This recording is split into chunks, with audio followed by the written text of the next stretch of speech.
الله الحمد لله سبحانه وتعالى إن سيدنا وإنية أجمعين أنا الله يبشر برهم الحمد لله وجعلنا بإذن الله العافية ثم إلى روح ثم إلى روح المؤلف الحبيب عبد الله بن حسين الطاهر بن هاشم ثم أصول الفروع من الشيخ محمد بن سالم بن سعيد بن سالم وأصول علم الفروع من والدينا ووالدكم وذكر عن البين الله يغفره ويرحمه ويرجع في الجنة يغفر عن يساره وبارك علومه في الدين والدنيا والآخرة بسر أسرار الفاتحة. بسم الله الرحمن الرحيم اهدنا الصراط المستقيم صراط الذين أنعمت عليهم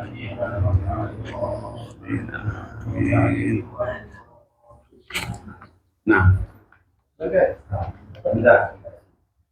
kemarin kita menerangkan ada hal-hal ya yang membawa orang ke riddah atau ke murtad, baik dari aqwal, af'al ya, dari perkataan, dari keadaan amaliyah seperti sujud pada berhala ya, af'al, aqwal, apa tadi? 3 ya.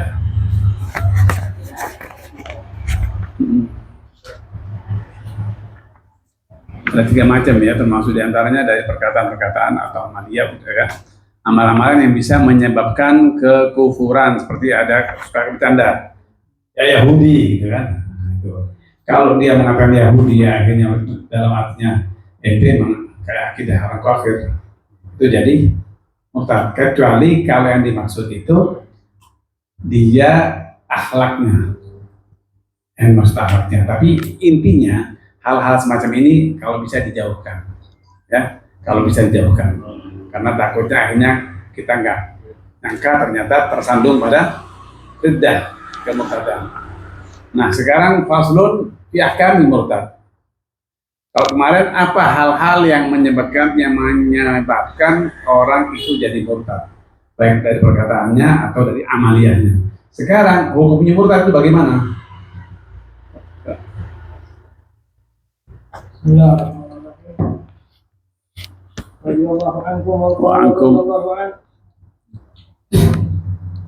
Faslun fi ba'di ahkamil murtad.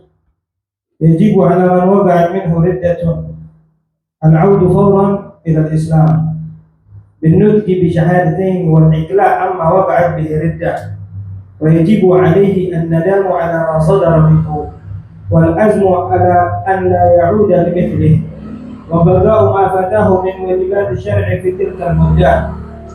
فإن لم يتب وجبت استتابته ولا يقبل منه إلا الإسلام أو القتل. نعم. بسم الله الرحمن الرحيم. قال الشيخ المصنف الحبيب عبد الله الطاهر إلى أن قال يجب على من أي شخص رجل أو امرأة وقعت أي صدرت منه ردة العود فورا للإسلام. Bagi orang yang sudah disengaja atau tidak sengaja kemudian jatuh kepada kemurtadan, maka wajib baginya untuk langsung kembali kepada agama Islam ya. Yajibu ala man waqa'at alaih menurut al-audu fauran. Jadi dia harus segera kembali ya. Akibat beda dari Islam. Al-iqad bi ma'furati Rasulullah sallallahu mutalabbisan bin nutq bi syahadatain ya. Dan kembalinya dia kembali pada Islam itu nggak bisa cuman dengan saya beriman dalam hati, iman dalam hati nggak bisa, tapi al-nutq harus mengucapkan syahadatain.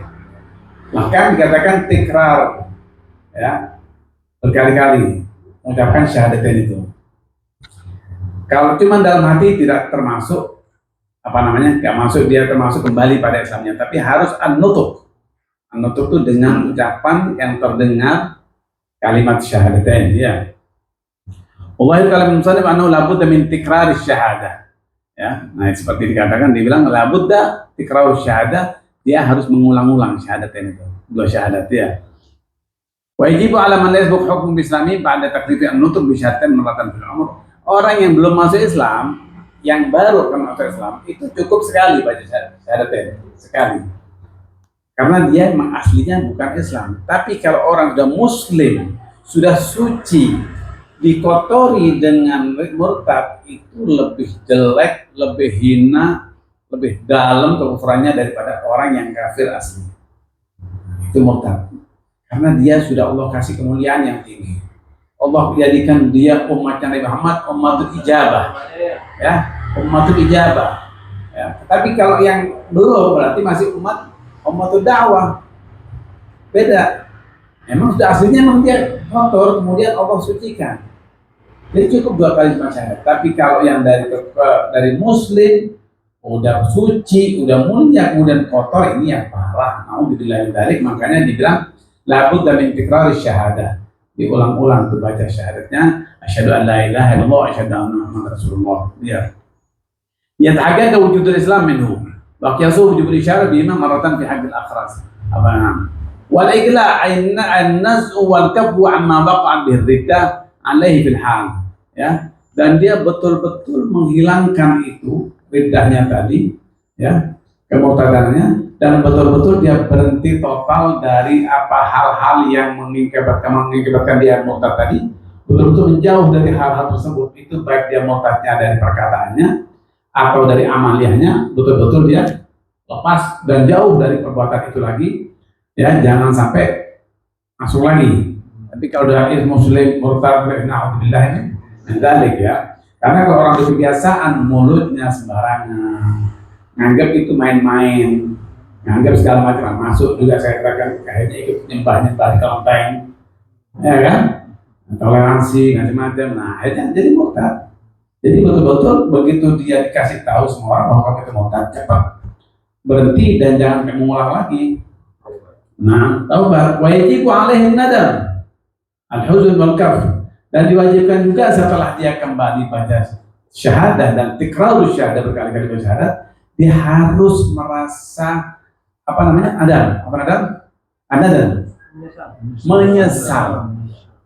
Bukan sekedar dia baca syahadat udah, enggak, harus menyesal. Sama seperti orang taubatan nasuha. Syarat daripada taubatan nasuha kan harus ada penyesalan. Bukan saja saya tobat, sudah bertobat, gak mengulangi lagi, enggak, harus ada menyesal. Karena tanpa penyesalan dia akan kembali lagi, ya, menyesal, ya, dan betul-betul merasa sedih dalam hatinya. Itu harus menyesal dan merasa sedih dalam hatinya, karena dia sudah terjatuh ke jurang.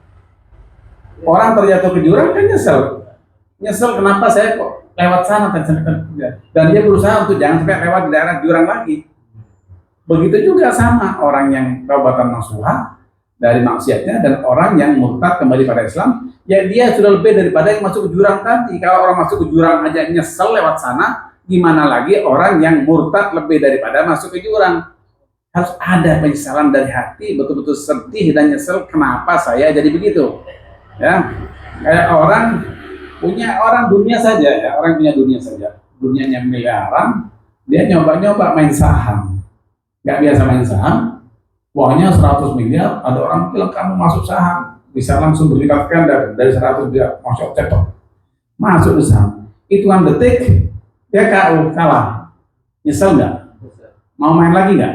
Nggak bakal, dia bakal berhenti dari permainan saham, dan dia bakal nyesel seumur hidup karena kehilangan sesuatu yang dia cari lama.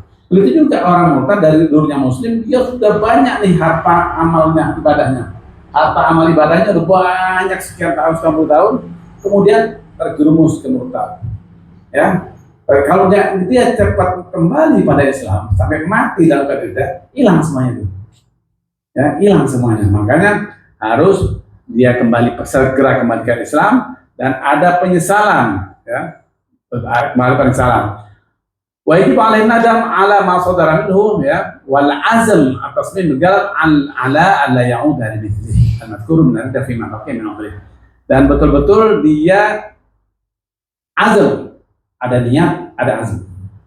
Apa bedanya? Kalau niat, saya punya niat untuk pergi haji. Saya punya niat untuk pergi haji. Tapi dia baru niat. Tapi kalau azam sudah mulai melangkah, ya, sudah mulai melangkah, pergi ke travel, dia daftar, ya, berapapun juga duit dimasukin, itu namanya sudah mulai azam. Beda. Makanya faida azam kalau kamu udah azam, ternyata udah di atas niat, udah azam, tawakal Allah. Maka di sini juga orang yang murtad tadi sudah harus segera, fauran, segera, jangan ditunda untuk kembali ke Islamnya, kemudian menjauhkan dari hal-hal yang menyebabkan ridha, dan setelah itu dia harus betul-betul nada beri sedih, susah ya, menyesali atas perbuatan yang buat ridha, dan betul-betul azam untuk tidak kembali lagi kepada hal-hal yang menyebabkan dia murtad tadi. Betul-betul azam, bukan hanya niat saya ini udah niat gak kembali, enggak, tapi betul-betul azam melakukan hal-hal yang meninggalkan dia begitu, yaitu dengan dia menyesali, menjauhkan dari teman-teman yang mengakibatkan dia murtad, teman-teman yang mengakibatkan jauhi. Itu baru azam namanya. Itu baru azam, ya. Wa qada ma fatahu in kana min wajibati syar'i shalah wa shaum wa zakat. Kemudian dia segera mengganti apa yang sudah dia luput daripadanya, kewajiban-kewajiban syariat, seperti kalau dia saat murtad meninggalkan sholatnya, zakatnya, puasa Ramadan, kewajiban-kewajibannya yang saat dia murtad dia lepas, dia kodok semuanya, wajib itu, karena dia mukallaf, ya. Maka wajib menggodok, mengganti semua hal-hal kewajiban-kewajiban yang Allah wajibkan kepadanya, wajib segera diganti, ya. Wala yumhal lima fi min baqai al kufur illa in kana sakran. Nah, wa qada ma fatahu in kana min wajibat syar' ka shalah wa shaum wa zakah fi tilkal muddah ay mutariddah. Wa in lam yatub bi nafsihi, apabila orang yang murtad tadi sudah dikasih nasihat sama temennya, suruh tobat, nggak tobat-tobat juga, maka apa yang harus? Wajabat istiqabatu fil hal. Maka wajib bagi hakim untuk qadhi untuk segera menyuruh segera bertobat. Perintah sudah dari hakim, harus kamu tobat. Habis dibiarkan. Ini kita bicara kalau di negara Islam. Kalau negara bukan Islam ya susah, nggak bisa dijalankan. Ini berjalan keadilan negara Islam, ya. Nah, jadi harus kalau bicara secara syariat, orang yang murtad harus segera tobat. Bila dia tidak mau tobat dengan sendirinya, maka wajib hakim untuk menyuruh dia paksa untuk bertobat, ya. Wajibat istiqabatu bil hal, fala yumhal lima fi min baqai al kufur, maka enggak boleh ditunda-tunda.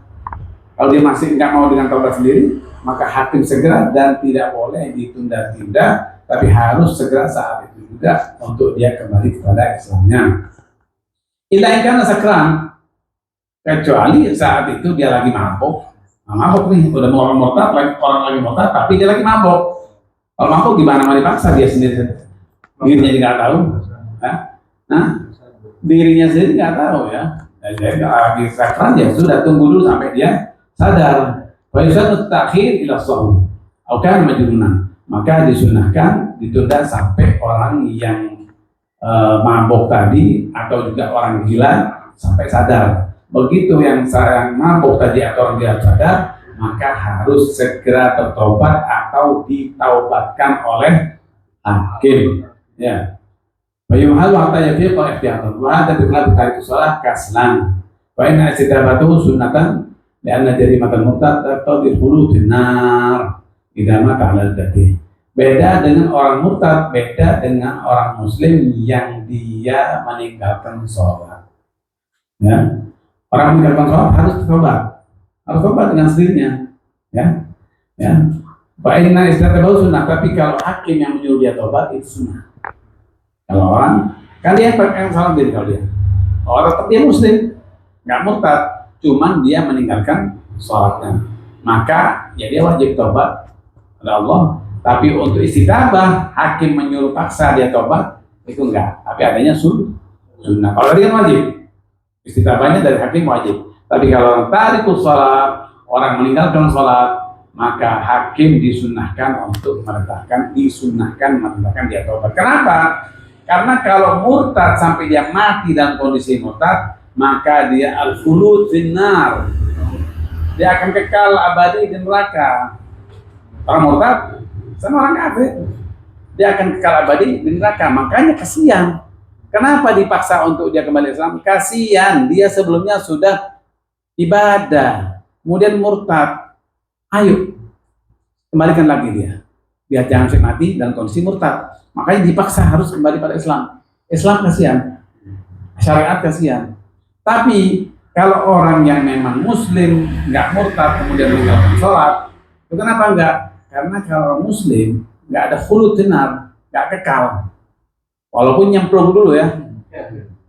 Walaupun nyemplung dulu, tapi kan nggak kekal abadi di neraka. Ya, nyungsep dulu gitu, nyungsep dulu tapi nggak kekal. Makanya nggak diharuskan hakim memaksa, tapi sunnah untuk menganjurkan. Ya, tapi jangan dikira kalau nggak meninggalkan sholat, dipaksa tobat karena masih akan masuk surga. Fa inna yawman inda rabbika ka'alfi sanatin mimma ta'udun. Sehari kelak di akhirat seperti 1000 hari di dunia. Ya, sekarang kita cuma kena kebakar 1 jari aja udah nggak tahan, cepat-cepat ke IGD, betul nggak? 1 jari aja kebakar, cepat-cepat ke IGD. Ya ini kalau memang nyungsep di neraka cuma semuanya setahun gitu kan. Kalau seharinya seperti 1000 tahun di dunia. Nah, kalau setahun, walaupun nantinya masuk surga, waliyadzubillah min dzalik. Makanya kalau orang yang tarikus shalah itu harus punya kemauan sendiri untuk taubat, kembali pada Allah, dia kembali untuk kembali pada sholatnya, dan tetap wajib godok semua yang dia tinggalkan. Ya, orang-orang tarikus shalah, muslim yang meninggalkan sholat wajib untuk godok. Mungkin dulu masih zaman SMP, masih sudah balik SMP, SMA, masih sering bolong-bolong sholatnya, puasanya sering bolong-bolong.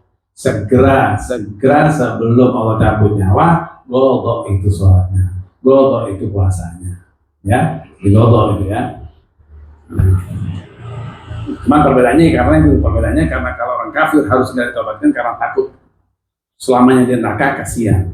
Tapi kalau muslim yang meninggalkan sholat, dia walaupun masuk ke neraka, tapi dia dicuci di neraka, kemudian masuk ke surga. Makanya nggak ada pemaksaan untuk tobat. Nah, wajib alaiنا inqadhu minha, ya. Kalau orang murtad segera disuruh tobat. Kenapa? Wajib buat kita semua seorang muslim untuk menyelamatkan dia daripada kemurtadan. Wajib dari sholat kaslan la takbati dzalik. Tapi dosanya orang yang meninggalkan sholat, malas-malasan untuk sholat, tidak menyebabkan dia abadi di neraka.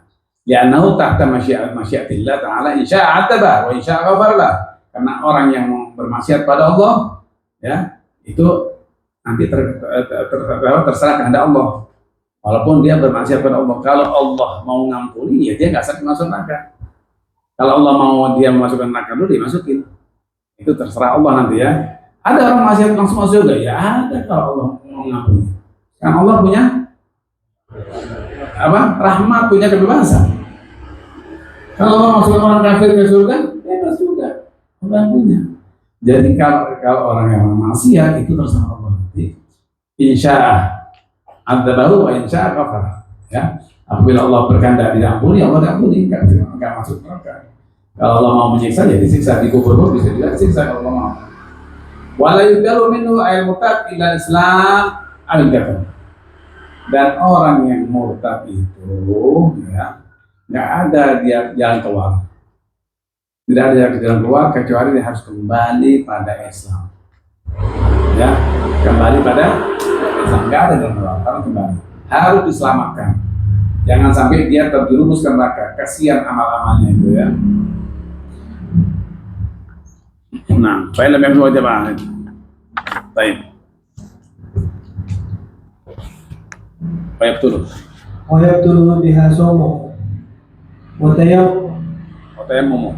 ونكاح قبل الدخول وكذا بعده إن لم يعد إلى الإسلام في العدة ولا يصح عقد نكاحه وتحرم ذبيحته ولا يريث ولا يراد ولا يصلى عليه ولا يغسل ولا يكفن ولا يدفن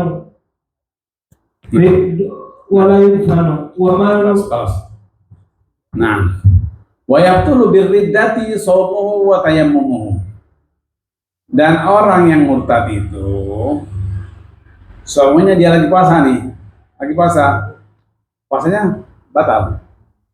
Orang yang murtad, orang lagi puasa, kemudian murtad tengah-tengah puasa, maka puasanya dengan sendirinya batal, walaupun dia meneruskan sampai maghrib, nggak kehitung. Ataupun dia lagi tayamum nih, karena apa? Nggak ada air semuanya kan, dia tayamum, belum sholat, baru tayamum, dia murtad, maka tayamumnya pun putus. Kenapa disebut tayamum? Kenapa nggak disebut wudhu? Kalau dia wudhu, lagi wudhu nih, ada wudhu, kemudian dia murtad, ya, kemudian dia masuk Islam, baru murtad masuk Islam, wudhunya nggak batal. Wudhunya nggak batal karena wudhu mempunyai kekuatan tersendiri. Ya, wudhu itu karena asal, jadi nggak batal. Jadi sebenarnya dia tengah habis wudhu, kemudian murtad, kemudian masuk Islam lagi, belum batal wudhunya, maka wudhu itu masih berlaku. Tapi kalau tayamum, dia lagi habis tayamum, kemudian murtad, kemudian masuk Islam lagi, harus tayamum lagi. Tayamum nggak. Jadi wudhu punya kekuatan. Puasa aja batal. Puasanya batal. Ya.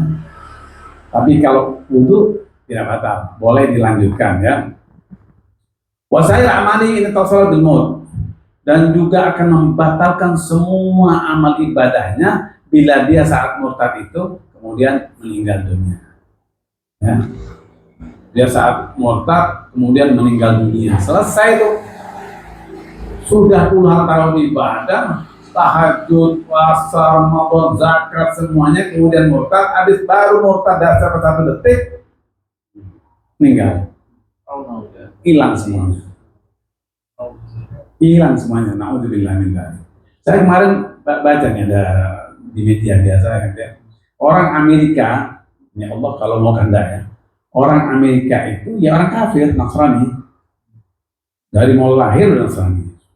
Subhanallah, sampai sekarang bisa ada orang ini. Sekarang umurnya 115 tahun. 115 tahun perempuan. Allah kasih hidayah setelah umur 119 tahun dan dia masih mana bisa aja bicara, bisa aja ngomong. Kuat, kekuatannya masih ini. Dapat hidayah dari Allah, masuk Islam, baca doa syahadat. Bayangkan, dia tidak beriman pada Allah dari mulai lahir sampai umur 115, sudah kakinya dua-duanya tinggal dikit aja ke jurang naga, betul nggak? Kan dia bukan yang satu, mungkin satu udah jurang naga, tapi belum. Kalau ini sudah dua-duanya tinggal jerinya aja yang masih keluar, betul nggak? Tinggal jari-jarinya aja yang keluar. Subhanallah, Allah selamatin. Setelah umur 19 tahun dia masuk Islam. Allah, hilang itu semuanya. Maksiatnya dia pada Allah, syiriknya dia pada Allah, yang sekian lama 100 tahun lebih, hilang semuanya. Allah ampuni, bila dia dapat 1 detik pun dia meninggal masuk surga. Subhanallah. Ini sama seperti yang di hadits Arba'in Nawawi ya. Ada beberapa daripada hamba Allah yang beribadah tinggal sejengkal masuk neraka, ya. Kemudian sababat alaihi qada dari Allah bahwa dia akan masuk neraka. Sudah tinggal sejengkal dari awal ibadah itu, tinggal sejengkal, qadanya jatuh untuk dia masuk neraka. Dia murtad atau lain sebagainya, dia masuk neraka. Ada orang yang seperti ini, dari mulai lahir kufur pada Allah, ingkar pada Allah, sudah tinggal sejengkal ke neraka, Allah selamatkan masuk surga. Makanya selalu minta dari Allah untuk mendapat Allah yang terbaik. Kalau takdir dari Allah udah tercatat kan, betul nggak? Kalau takdir udah tercatat di Lauhul Mahfuz, yang kita tunggu apa? Allah. Ya, kodok dari Allah, kita minta sesuai kodoknya, kita yang kodok yang baik. Jangan sampai masuk kodok yang tidak baik. Tapi takdir yang sudah tercatat di Lauhul Mahfuz itu pun bisa tertolak dengan doa.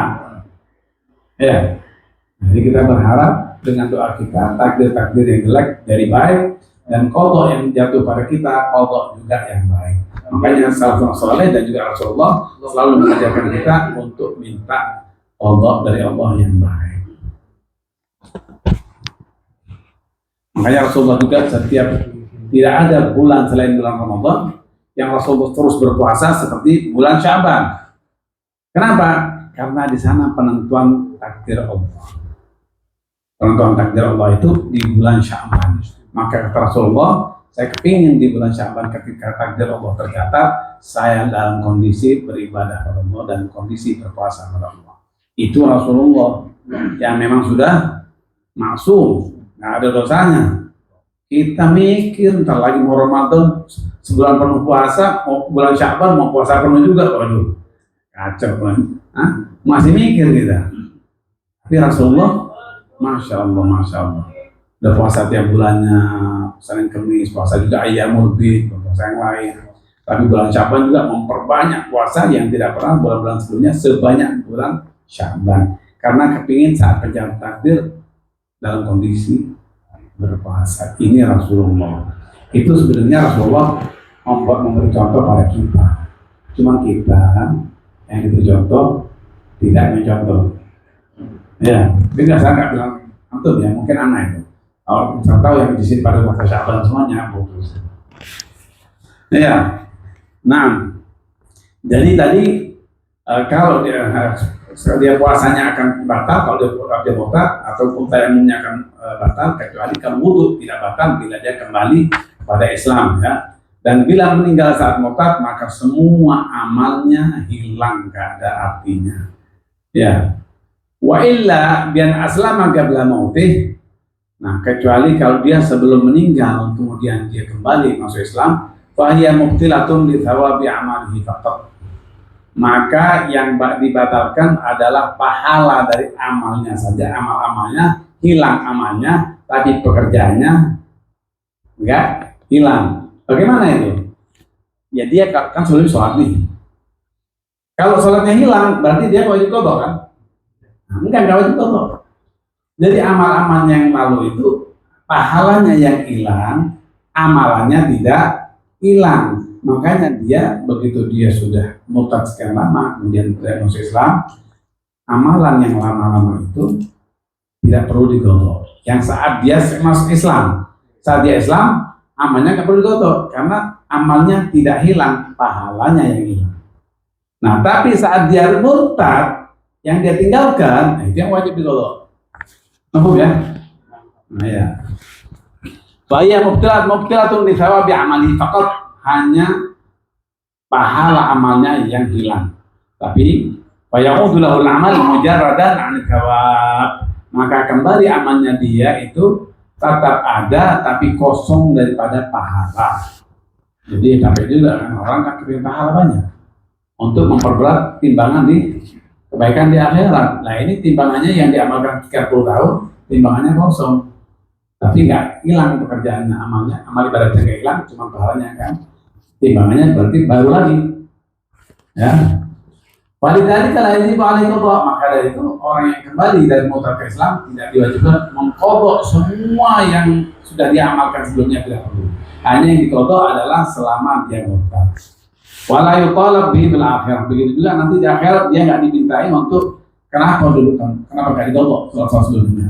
Ya sudah, yang dia sudah kerjakan dulu itu tetap dihitung dia telah mengerjakan walaupun pahalanya sia-sia. Wa nikahu al-mawjud qabla riddati idza kanat riddah qabla duhul al-wafah. Ya. Begitu juga batal nikahnya apabila seorang yang murtad itu kemudian dia orang nikah murtad tapi belum masuk, belum duhul. Ya, belum duhul. Begitu dia murtad dengan sendirinya jatuh fasakh. Gak perlu ngomong tolak, gak perlu ngomong apa, jadi udah jatuh fasakh, batal itu. Nikahnya batal dan selesai, nggak pakai iddah karena dia belum dukhul. Ya. Jadi kalau nikah seseorang menikah kemudian dia murtad, maka dengan sendirinya jatuh fasakh. Ya, jatuh fasakh, tidak perlu tolak, tidak perlu apa, dan tidak perlu lagi untuk iddah karena belum dukhul. Ya. Aw ba'da istidkhalil mani wa kadamahu ala maqsad syar'i. In lam ya'ud ila al-Islam fil iddah. Ya. In lam ya'ud fil Islam, amma law ada ila al-Islam fil iddah bi an lam yuktal fil iddah daman nikah. Nah, kalau seumpamanya orang ini yang sudah nikah dan sudah dukhul, kemudian murtad, ya. Nah, kemudian dia murtad. Di saat murtad itu, kemudian dia tobat, dan kembali pada Islam, maka dengan sendirinya bisa langsung kembali ke pernikahannya. Ya. Jadi dia suami istri yang Islam, kemudian habis itu dia murtad, belum selesai iddah, kan jatuh tuh sebenarnya, sudah fasakh kan? Sudah fasakh. Tapi belum iddah, si perempuan belum iddah, si laki-laki tadi kembali pada Islam. Paham? Kembali pada Islam, maka dia boleh langsung seperti orang tolak raj'i. Dia tinggal kembali lagi. Ya, mau ya? Amalau ada Islam fil iddah bi an lam yuktal fil iddah, kalau dia semuanya waktu murtad gak langsung sama hakim dibunuh, kalau dibunuh ya selesai. Jadi waktu dia murtad dan saat perempuannya masih iddah, ya, belum sampai hakim menghakimi dia untuk karena nggak mau tobat semuanya, belum sempat dibunuh sama hakim, kemudian dia masuk Islam, maka dia boleh daman nikah, tetap nikahnya bisa berlanjut. Li'anna al-irtidad ikhtilaf din qara ba'da dukhul. Ya. Li'anna al-irtidad ikhtilaf din qara ba'da dukhul, istidkhal mani aw ma'u. Wala yujib butlan fil hal. Ka-Islam ya hadis zawjain al-kafir. Wa yahrumu watuha fi muddati tawaqquf. Di saat tawakkuf tadi yang boleh hubungan, walaupun dia boleh kembali bila masuk Islam sebelum iddah selesai, tapi di saat itu tidak boleh, sebelum dia kembali pada Islam tidak boleh berhubungan, ya, tidak boleh berhubungan. Sama kita dengan orang yang tolak raj'i itu aja udah. Orang tolak ini nggak boleh kumpul kalau masih dia belum balik, ya. Nah, wa yahrum watuha fi muddati tawakkuf wala hadda fi dzalika syukur. Baik. Kemudian kalau seumpamanya dia ini tadi kan dia di pertengahan iddah, kemudian kembali pada agama Islam, maka apa tadi? Bisa langsung apa? Dia murtad, berarti jatuh fasakh. Berarti perempuannya menjalankan iddah. Nah, belum selesai iddah, si laki kembali pada Islam, maka boleh langsung rujuk. Nah, kalau seumpamanya dia masuk Islamnya lagi setelah sudah jatuh iddah, nah beda lagi. Ini kembali seperti semula, dia harus pernikahan dengan syarat-syarat seperti dia akan nikah dari pertama. Tapi nggak perlu seperti orang tolak tiga, yang harus ada nikah dulu sama orang lain, betul kan? Tahunya muhallilah ya. Jadi kalau orang tolak tiga atau disebut tolak bain, tolak tiga disebut juga tolak bain.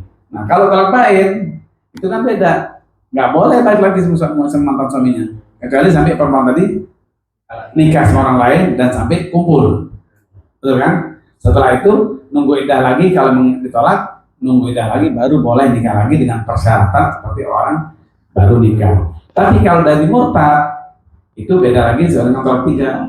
Dia setelah saya iddah baru kembali pada Islam yang lakinya, maka langsung dinikahkan lagi dengan persyaratan seperti awal, ada wali dan ada dua saksi, ya.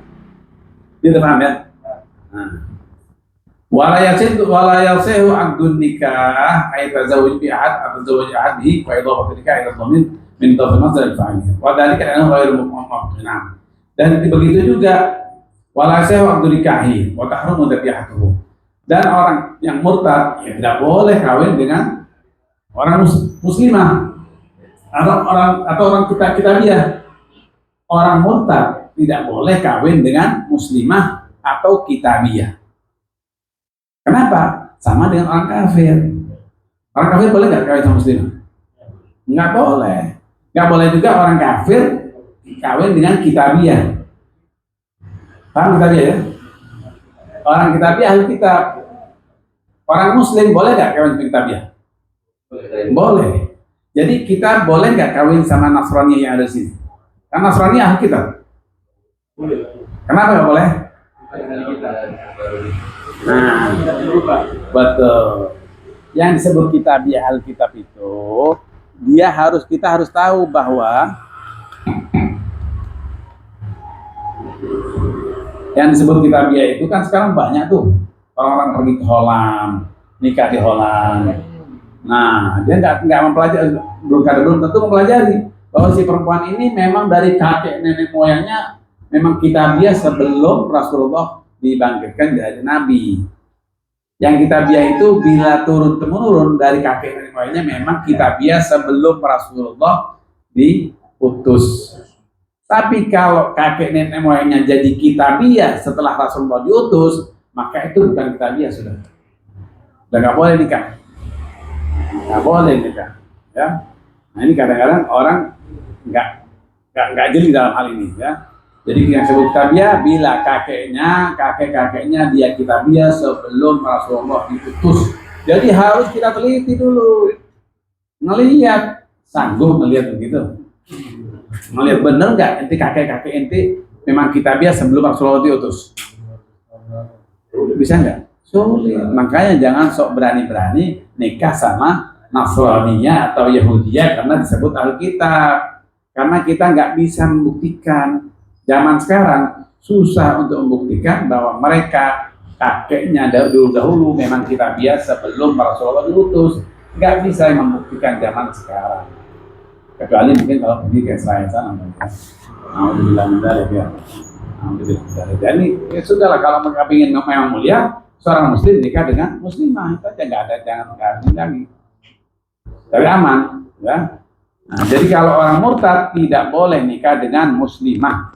Yang sudah nikah jadi fasakh, apalagi murtad sudah jelas murtad mau kawin sama muslimah nggak boleh. Atau murtad mau nikah dengan kitabiyah, walaupun dia murtad syirik pada Allah, betul kan? Orang kitabiyah juga syirik sama Allah, walaupun dia kitab. Ya, tapi dia terlalu kitab, ya.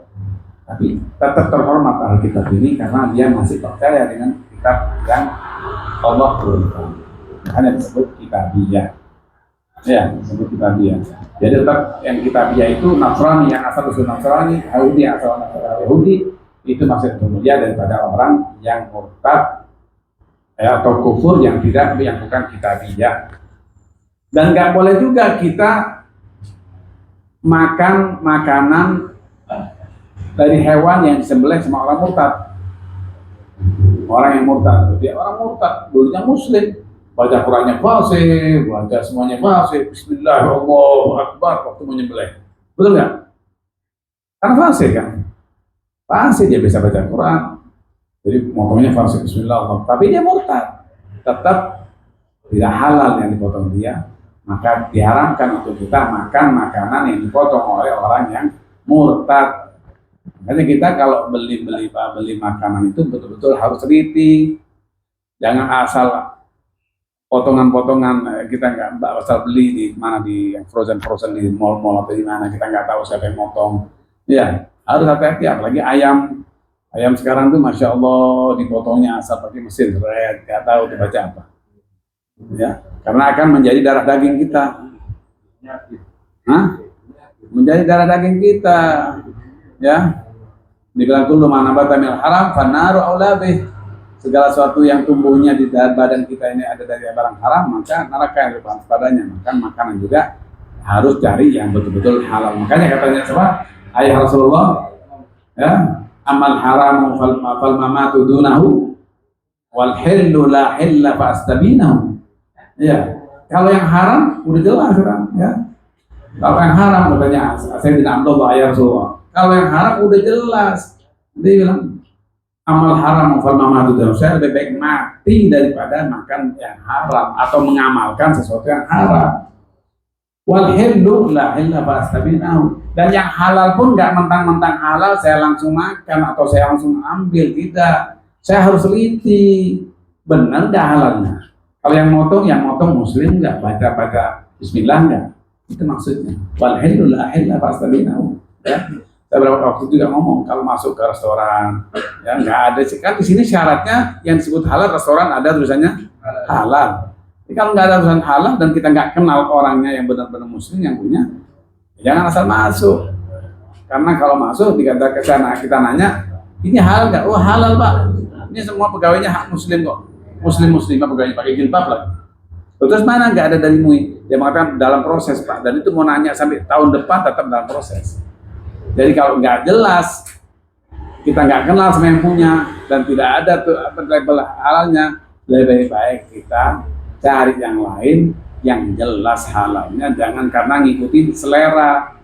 Kalau ngikutin selera, binatang juga seleranya enak. Harus ada bedanya antara kita seorang muslim dengan binatang. Jadi jangan asal halal, asal jangan dibilang halal kemudian kita langsung makan.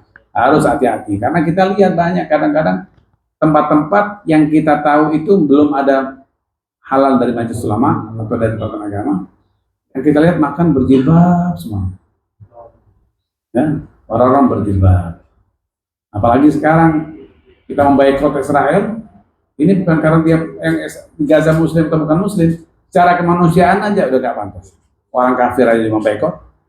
Di sini orang muslim tempat-tempat yang diboikot, yang masuk orang Islam, yang belanja orang Islam. Sedangkan di Eropa dan Amerika yang notabene orang kafir, bahkan juga orang Yahudi, itu mereka memboikot semua produk daripada Zionis. Lah kenapa umat Islam di sini masya Allah dan tanpa malu berjilbab bangga belanjanya di tempat makan Israel, makanan Yahudi, ya. Kemudian makanan juga dari pakaian, dari sepatu, sandal sampai makanan yang buatan Israel yang harus dibekot, masih juga orang kita nggak ada empati. Ya, naudzubillah. Itu ada perhitungannya di sisi Allah kelak di akhirat. Ada pertanggungjawabannya di hadapan Allah SWT. Ya. Nah,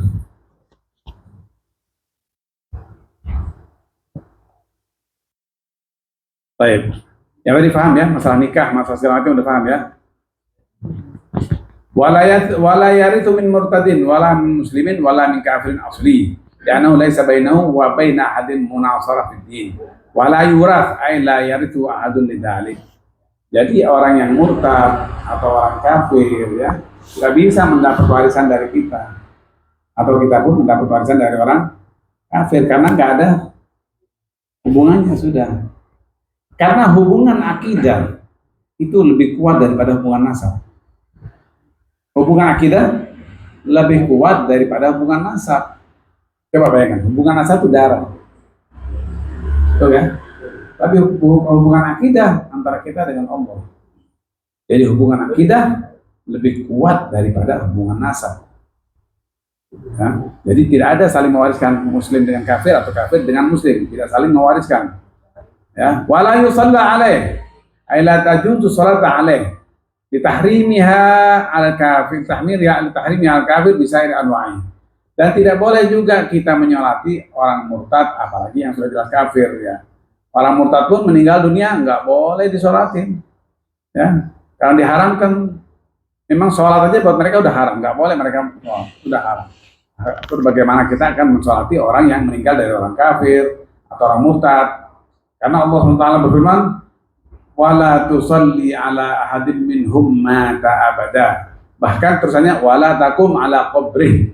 Terusannya ya. Dibilang janganlah kalian wala tusalli wahai Muhammad, bilang janganlah engkau sholat pada salah satu dari mereka, maksudnya orang kafir, yang musyrik, yang murtad, ya, mata abada, minhum mata abada.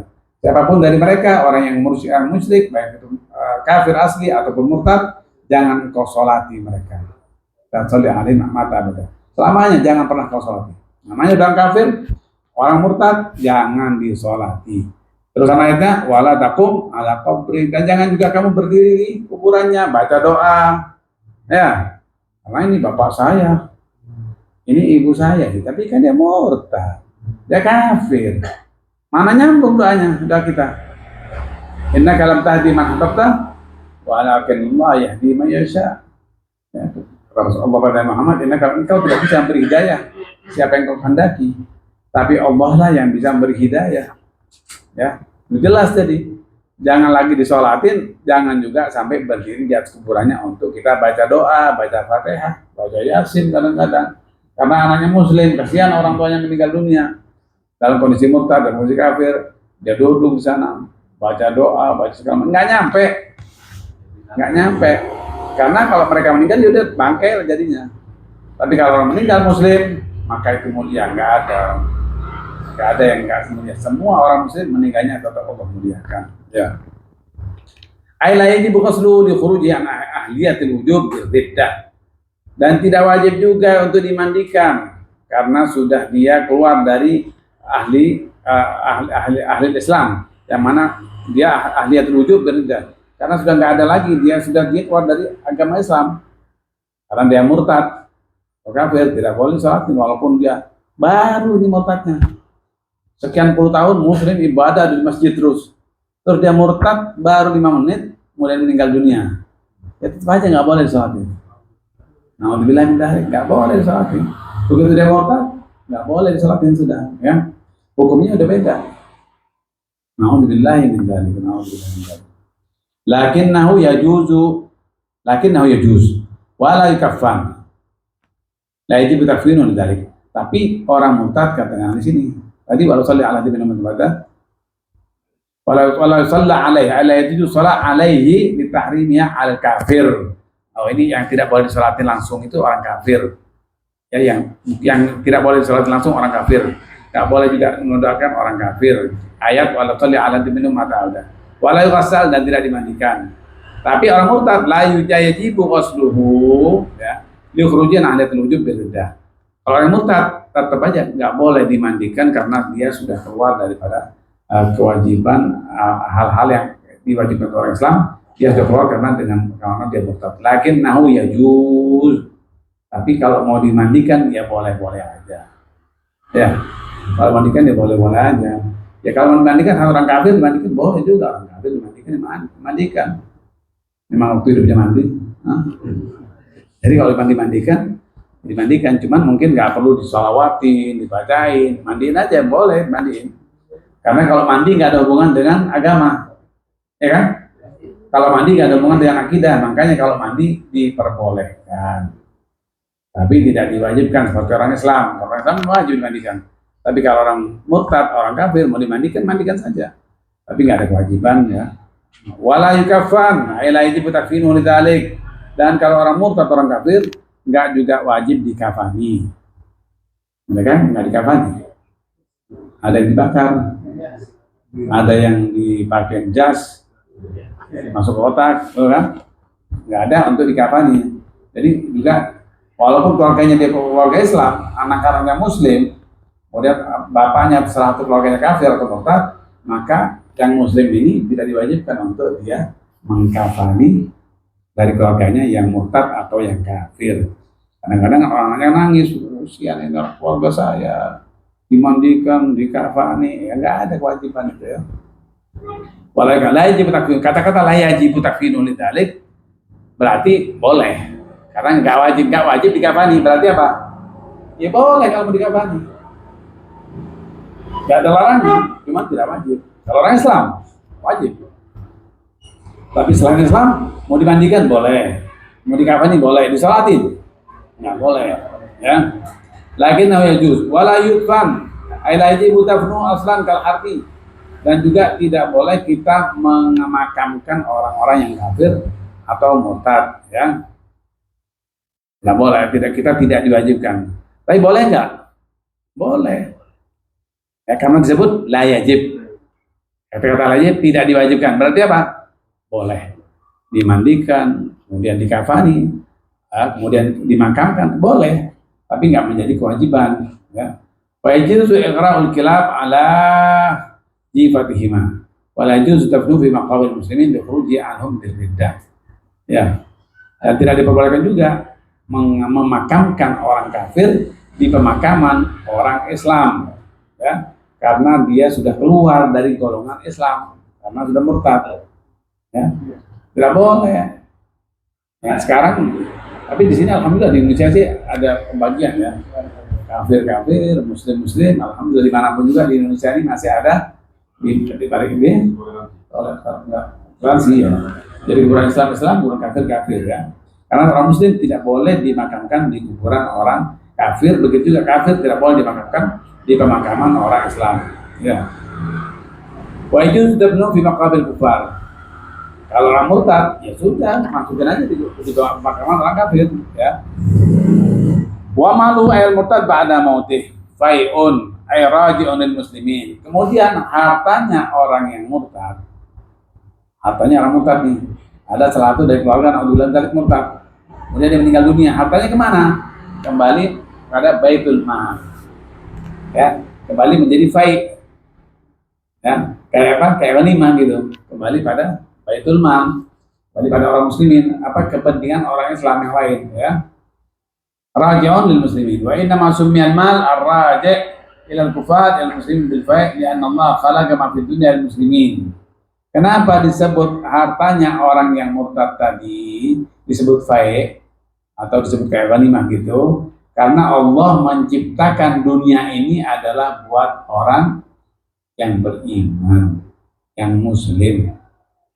Ya, Allah menciptakan dunia ini buat kita. Jadi selain kita umat Islam, yaitu numpang, ya kan, numpang aja. Tapi karena rahmat Allah, ya mereka juga dikasih rezeki, ya dikasih kesehatan sama dengan kita, harta melimpah. Bahkan kadang-kadang hartanya mereka lebih banyak daripada kita, betul? Ya, karena kalau mereka itu ada istidraj dari Allah, diulur sama Allah SWT. Kalau kita kadang-kadang memang seret, kadang-kadang apa? Allah menguji kita, Allah masih sayang sama kita. Karena kalau dilepas takutnya keluar dari ring Islamnya, takutkan. Jadi Allah yang lebih tahu. Ya. Kalau kita kan kalau nggak ada persiapan harta sampai untuk setahun ke depan atau sebulan ke depan, udah stres. Padahal salaf kita dulu nggak ada begitu. Kalau udah punya makan buat esok harinya aja udah senang. Ya. Buat ada punya makan buat esok harinya udah senang. Kalau kita baru makan bukan seminggu lagi nih, yang di rumah udah habis nih simpanan. Stres sudah, betul nggak? Udah stres. Salaf kita dulu nggak niru daripada Rasulullah SAW. Kadang-kadang buat besok juga nggak ada. Makanya pernah Rasulullah keluar tengah malam, ya keluar ketemu Sayyidina Abu Bakar, Sayyidina Umar, ternyata sudah di luar duluan. Kenapa kata Rasulullah kalian malam-malam ada di luar? Kata Sayyidina Abu Bakar, Sayyidina Umar, ya Rasulullah, kami nggak keluar malam-malam ini karena perut kita keroncongan lapar ya Rasulullah. Sayyidina Abu Bakar, Sayyidina Umar itu hartawan. Dan Abu Bakar ini orang saudagar kaya raya, tapi hartanya semua buat kepentingan Islam. Sehingga malam-malam dia keluar dari rumahnya kelaparan. Sayyidina Abu Bakar. Dan karena lapar ya Rasul, kami keluar. Jadi saya bakar keluar, subhanallah, ketemu saya Umar keluar juga. Kenapa ya Umar? Dia bilang saya keluar karena lapar. Kata Abu Bakar, saya juga keluar karena lapar. Terus Rasulullah nanya, kalian keluar berdua kenapa malam-malam keluar? Ya Rasul, karena lapar ya Rasul. Kata saya Abu Bakar dan Umar. Dan karena saya juga keluar dari rumah ini karena lapar. Bayangkan, Rasulullah yang Allah tawarkan Uhud jadikan emas nggak mau. Ya, kalau Rasulullah mau masa kelaparan? Oh, gunung Uhud aja sebesar itu mau dijadikan emas, asal Rasulullah mau nggak mau? Makanya Rasulullah ditanya mau jadikan mulkan nabiyan atau abdul nabiyan. Tawarkan engkau akan mau jadi nabi dan raja atau jadi hamba Allah dan raja. Ada nama dan nabi. Nabi Muhammad pemilik yang dihamba. Hamba dan Nabi itu Nabi Muhammad. Kalau menjadi mulkan Nabi seperti Nabi Sulaiman alaihissalam, ya itu Nabi Sulaiman. Tapi Nabi Muhammad tidak mau. Jadi kalau Nabi Muhammad mau bisa lebih daripada Nabi Sulaiman. Gunung Uhud jadi emas, bayangkan aja gunung emas berapa lama itu. besar yang gunung Uhud, tapi Rasulullah nggak mau sampai keluar malam-malam kelaparan. Kalau Rasulullah mau nggak ada sahabat kelaparan lagi, jangan lagi Rasulullah. Sahabat semuanya nggak ada yang kelaparan, berlimpah. Tapi Rasulullah memilih lapar daripada berlebihan harta. Ya, Rasulullah. Maka salah salaf kita juga begitu. Para salaf juga gitu, hartanya semua untuk Islam, dia memilih untuk kekurangan di rumah, tapi berkecukupan kelak di akhirat. Ya. Nah, makanya dikatakan di sini, kenapa hartanya orang murtad kembali pada orang Islam? Karena hartanya mereka adalah faid dan muslimin, adalah sebagai ghanimah buat orang Islam, karena dunia diciptakan oleh Allah adalah untuk muslimin. Yasta'inu bihi ala ta'atih. Kenapa dunia ini dipersiapkan buat orang Islam? Karena agar orang Islam ini mempersiapkan diri untuk beribadah pada Allah. Bukan untuk bersenang-senang, bukan. Dunia diciptakan buat orang muslimin. Untuk apa? Agar orang muslimin ini kuat beribadah. Bisa makan, bisa minum, bisa tenang hatinya. Biar keluar pada. Kenapa? Karena Allah berfirman, "Innama al-jinna wal insa wa ma khalaqtul jinna wal insa illa liya'budun." Kami Allah tidak menciptakan jin dan manusia hanya untuk beribadah pada Allah, bukan untuk bersenang-senang, bukan untuk banyak-banyakan harta, bukan untuk berfoya-foya, yang enggak ada. Allah menciptakan jin dan manusia hanya untuk beribadah. Dunia ini hanya penyambung nyawa seseorang untuk dapat beribadah pada Allah. Ya, untuk beribadah. Kan kadang kebalik sekarang. Ibadahnya sampai kelupaan karena ngobrol dunia. Banyak nggak begitu? Banyak. Agamanya kelupaan, sholatnya kelupaan. Lupa sholat, jangan lagi tahajud. Sholat fardunya kadang lupa, kadang-kadang lewat, kadang-kadang sudah mau asar baru ingat. Karena apa? Sibuk sama dunia. Padahal apa? Kita diciptakan bukan untuk dunia. Dunia untuk kita agar kita bisa ibadah pada Allah. Jangan dibalik, ya. Jangan kita ngobrol dunia, akhirnya lupa buat apa kita diciptakan. Jin aja sama kita. Jin sama diciptakan untuk ibadah pada Allah. Fa haqqu ayyakuna tahta aydihim. Maka adalah haknya itu agar menjadi milik orang-orang muslim. Maka tahta aidi kufar fatariqu ar-rad ilal muslimin. Ya, maka apa yang ada di harta di kalangan orang kafir, ya, maka itu juga sebenarnya kembalinya pada umat Islam. Nah, di faslun lagi, wallahu a'lam. Kita sebelum nutup mungkin ada pertanyaan-pertanyaan. Jadi baru ini adalah hukumnya orang murtad, ya, bagaimana itu barusan. Insyaallah yang akan datang faslun fi wujubi adail wajibat wa tarkil muharramat. Ya. Yang akan datang insyaallah kewajiban menunaikan kewajiban, ya. Fi wujubi adail wajibat. Bagaimana kewajiban kita sebagai hamba Allah melaksanakan kewajiban-kewajiban dan meninggalkan hal-hal yang dilarang oleh Allah Subhanahu wa taala.